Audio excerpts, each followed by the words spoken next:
டேய் டேய் டேய் போதும்டா நடிச்சது, ஓவரா இருக்கு. பிரசாத்,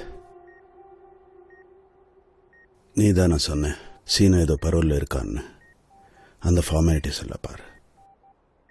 நாங்க பாரிஸ் போறோம்.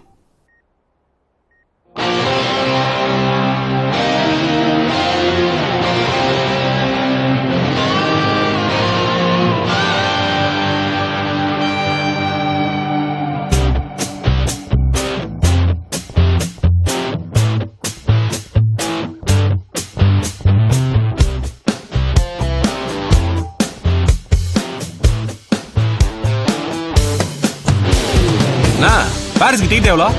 இது நம்ம ஃபிளைட் சீனா. நானா சாரோட்ட மாதிரி அசால்ட்டா சொல்றேன். தோழா என்னுயிர் தோழா, தினமும் இங்கே திருவிழா. தோழா இருக்காதே தோழா, உன் வாழ்க்கை உந்தன்